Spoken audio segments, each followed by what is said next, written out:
Coming up next, Mercedes residents demand change after a teen was struck by a car while riding his bicycle. We have the details. Plus, the city of Edinburg welcomes Beto O'Rourke for his second visit. A new app makes it easier for students to access their myUTRGV portal. And Palmfest, the Valley's annual celebration of culture and history, returns to McAllen for a 2-day festival. We have all this and more. UTRGV-TV starts now.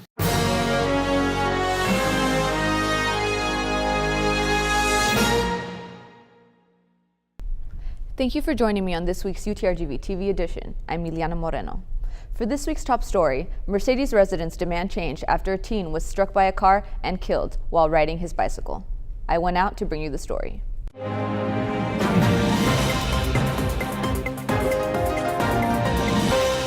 On September 6th, David Gobeyan of Mercedes was riding his bicycle home from the gym on East Mile 2 Road when a vehicle struck him from behind. Gobeyan later passed away from his injuries. On September 11th, David's best friend Lauren Pitts led members of the local community to gather at a city council meeting and demand wider roads with sidewalks, slower speed limits, a faster EMS system, and faster emergency response times. Members of the city council are seen walking away while Pitts takes the stand. According to a press release from the city of Mercedes, council members walked out because there was no public forum of Pitts' concerns on the agenda. A request for improved lighting was put in the same afternoon. When asked if she believes city officials will take initiative, Pitts responds, "They did all those things, but what are they really going to do continuing on? Is they just do that as a front, So I'm just hoping that it wasn't just that, I hope it wasn't just a front, and I hope they're really going to change the city. City officials will continue to work with members of the community to achieve the necessary changes. Poor street lighting is everywhere here in Mercedes, bad roads, narrow roads, we don't have any bike lanes, we have crazy, outrageous speed limits, all those things come into play. I really want to light up Mercedes, I want to add some bike lanes, and I want people to feel safe, Pitts says that justice for David will be served and that the community won't stop until it is. Reporting from Mercedes for UTRGV-TV, I'm Miliana Moreno. Beto O'Rourke brought his campaign to the Rio Grande Valley. The congressman, along with special guests, met with Valley residents to share details about his campaign. Our reporter, Kenya Gomez, was there. Beto was here in the Edinburg Social Club, along with guest speakers, the Castro brothers, to discuss current issues in the RGV and his proposals. Congressman Beto O'Rourke visited the city of Edinburg for the second time after having recently debated U.S. Senator Ted Cruz for the first time. It was definitely very empowering, very exciting to see people, especially our age, in the crowd. And it's important that we know our representatives and what they're going to act on and if they're representing the things that we care about. Over 2,100 people attended the event to see O'Rourke, who was introduced by State Senator Juan Chuy Hinojosa. Slowly but surely, it's been building at the right time. He hasn't even peaked yet. That's what was exciting about the day, is that we had so many people that we had to turn away some people. Hundreds of supporters held up their phones to record his speech, where he mentioned reuniting undocumented children with their families is a top priority. Every single one of them is reunited with their parents, that those parents who have been deported, if they need asylum because their own government cannot protect them, that they be able to be here. Before the November elections, he plans on returning to the Valley one more time, where he will hold a CNN town hall. Early voting for the November 6th election begins on October 22nd, and you may vote at any early voting location in your county of registration. Reporting for UTRGV-TV, I am Kenya Gomez. The Student Government Association held a State of the Student Body address to discuss former and future projects that commit to the UTRGV community. Our reporter, Renata Cruz, has the story.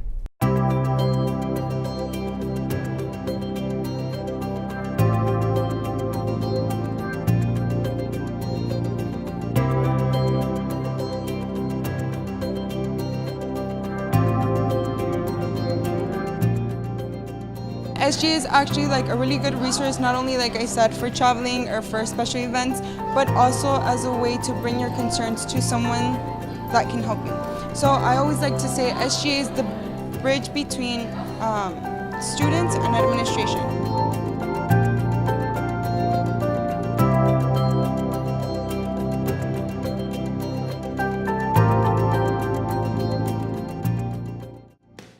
A new app makes it easy for students to access their myUTRGV portal. Our reporter, Marisol Villarreal, brings us the details. UTRGV now has an easily accessible app that allows students to check their myUTRGV portal and much more at their fingertips. The app made its debut earlier this month. We knew it was something that everybody kind of needed and wanted. IT spokesperson Perla Pequeño says that UTRGV's new app is essential for student success. So, are you disorganized with your work? Depends. I'm organized with some work, but other classes, not really. It works as an extension towards allowing students to access their portal and Blackboard accounts, which many UTRGV classes utilize on a day-to-day basis. The app also has a maps feature, which means that freshmen can't get lost anymore. I personally like the dining because I'm always looking for food. The app has other features besides academics. It features a directory, events, news, library, athletics, the bookstore, dining, and UTRGV's social media outlets. The UTRGV app is easily accessible literally anywhere and is available on both Android and Apple devices. In Edinburg, reporting for UTRGV-TV, I'm Marisol Villarreal. A special fundraiser at a local venue in McAllen helps people in need of prosthetic limbs. Our reporter, Neida Alcantar, went out to bring us a story. As 3D printers are paving its way into the technological industry, a local online tech company has surfaced with the idea to use one for the medical purpose of printing prosthetic limbs for the disabled. In order to achieve the funds to purchase a 3D printer, ProTech held a fundraiser at Yerberia Cultura, a McAllen venue, for the first time. And that's kind of the idea behind this project. We want them to kind of release themselves from the need of insurance backing them, more of a doctor approving a limb for them. With this technology, you learn it, you go home, you can customize it however you want, and once you learn, you're going to be a master of your own trade. Trevino says the project will start off by getting measurements of what people need in order to help make their lives better. One of his main clients is a 3-year-old boy named Shemuel, who suffers from a rare disease that made him lose 3 of his limbs. His mother, Mirai, first heard of ProTech while her son was getting treatment at the doctor's hospital at Renaissance. He showed us a demonstration and my son and I liked it. My son is missing his left hand and his fingers on his right hand. It's been a year since he's been in this condition, but he's getting used to it. Obviously, with prosthetic hands, it will make his life easier. ProTech plans to 3D print prosthetic limbs for each of their 20 applicants, one of them being Shemuel. Trevino shares that his goal is to be Shemuel's mentor by teaching him how to 3D print. And hopefully we can get him to do this himself one day and maybe help others that are in need. You know, that's kind of the idea here, is helping them, help themselves, and help others. From McAllen, for UTRGV-TV, I am Neida Alcantar. Palmfest, the Valley's annual celebration of culture and history, returns to McAllen for a 2-day festival. Our reporter, Rocio Villalobos, attended the event to bring you more. Thanks, Liana. Formerly known as Palmfest, Fiesta De Palmas returns for its 13th year with a celebration bigger than ever before. The annual event draws tens of thousands of visitors from all across the region and was co-organized this year with the Consulate of Mexico. This event is for the community of the Rio Grande Valley, and we know that in the community we have a lot of different cultures. Every year we try to make it bigger and better. We're really excited about it. Local performers, as well as widely recognized acts, lended their talent through the weekend, while others attended to showcase items representing their culture. Meanwhile, dozens of food vendors were on site to quench the thirst and satiate the appetites of families and individuals in attendance. Everybody have come and take pictures, and they want the car, and they want a balloon, and once we have the balloon, they want the face painting, they want everything. It's so fun. Yeah. And we joke around with the kids, so they go with the balloon, they go with the face paint, and they go with that big laugh. All around and within the grounds of the convention center, vendors and organizations camped out to engage with guests and enhance their experience through games, arts and crafts, and culturally enriching activities. Friends Ulysses and Jonathan returned to see what it had to offer this time around. I like the music, basically everything. The setups and see friends here. Historical displays, art appreciation, animal viewings, carnival rides, and dance performances were but a few choices available for entertainment. Many agree that the name change serves as a closer embodiment of the regional Mexican and Tejano roots of the area. While previous traditions remains, this year's Fiesta De Palmas added new features to represent nations from all across the globe. In McAllen, for UTRGV-TV, I'm Rocio Villalobos. And here's Ileana Luna with this week's sports highlights.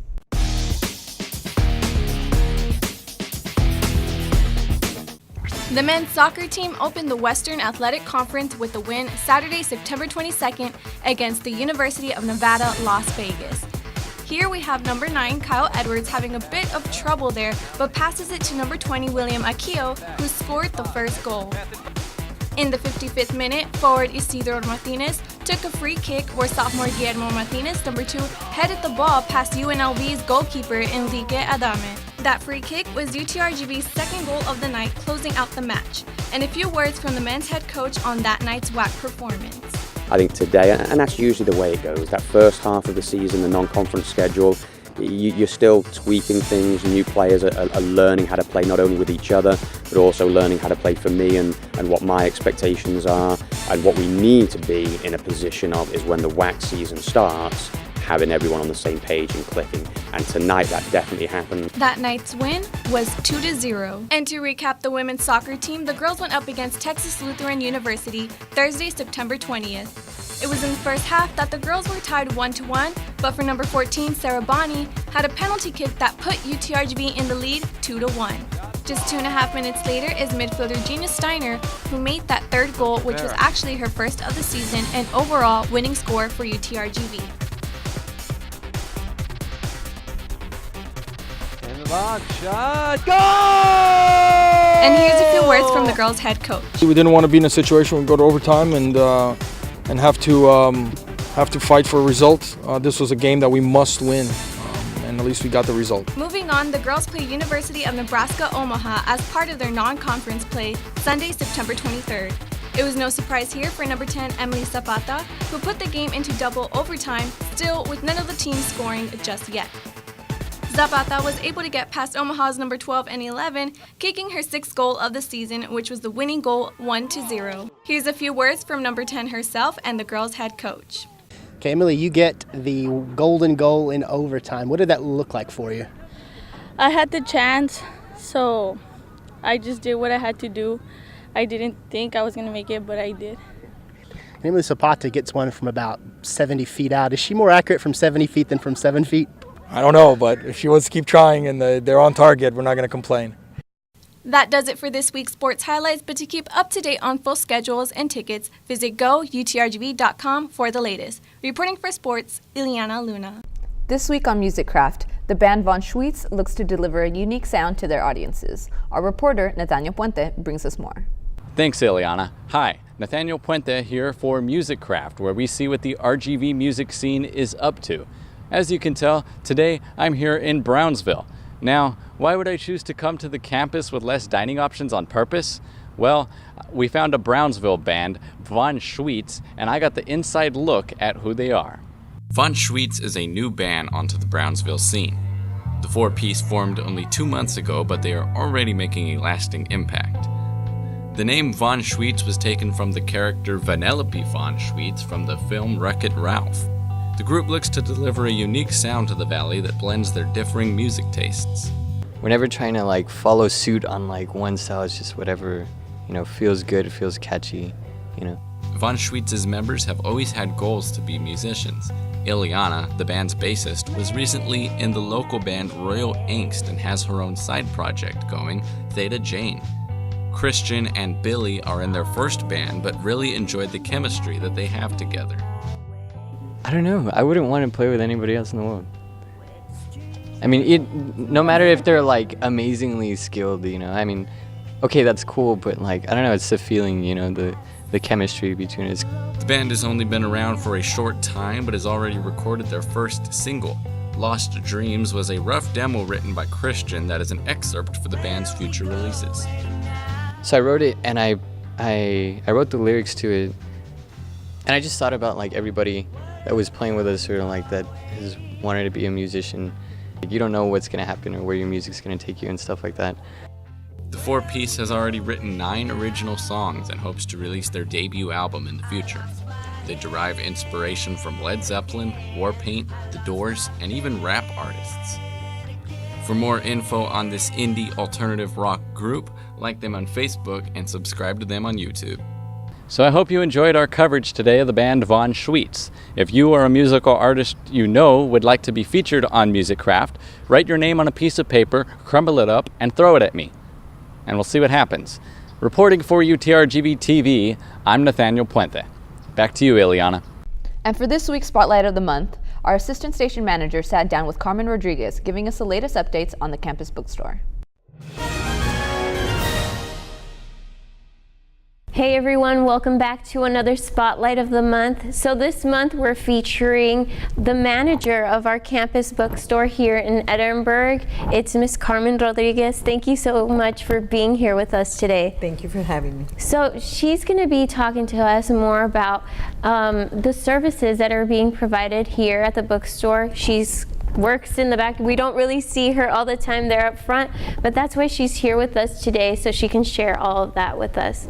So could you tell us more about your role and your position? Okay, my role, I'm the store manager, and I'm there to execute and provide training to all managers and employees. I develop, I supervise, I train, in all aspects of the bookstore. Right. In the front and in the back. Right.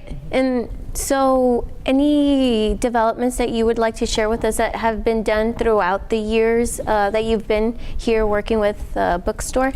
Yeah, one of the major implements that we've done is get the Faculty Discover, and basically Faculty Discover is a program that lets all the faculty members or professors adopt their books. They don't have to, we don't have to do any paperwork. All they do is go through Blackboard and adopt all textbooks there. Okay. We've also implemented shelving our books by author, and it's shopped by author. And we basically put all our textbooks by the author's name. So the student goes to our site and puts their ID, and all the textbooks pop up for that student. Okay, so that could be really useful for students. And it's, ABC, so it's good. Okay, and so any future developments that you would like to share with us? We're planning to get and develop a partnership with athletics, where we're going to be able to share our social medias and be able to put more of our spirit merchandise and share, the dates when they're having games and, going through all that. And we're also trying to get different brands of clothing, like Adidas, Nike, different kinds of brands, so that students have the possibility of shopping, like if you were at the mall. Right, and that's going to be something that's really attractive to anybody who would like to purchase that sort of merchandise, right? So thank you for being here with us today, Carmen. I don't know if you would like to add anything else. If you need anything, don't hesitate to go by the bookstore, call me or email me. Our phone number is 956-665-2252. My email is 1618mgr@follett.com. And you can always stop by the bookstore. We would love to see you there. We're here to serve the community and our students and faculty. Yes, and we thank you so much for that. And this is what our Spotlight of the Month is all about. For all of those people that work here at our university, and sometimes we don't really see them too much, but we know that they're making a difference here. So we thank you for that. Thank you. Thank you for having me. This is our Spotlight of the Month.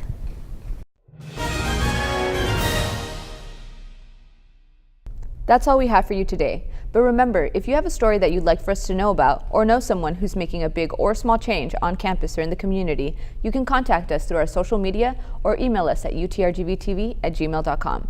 We have community and university news for you every week. See you next time.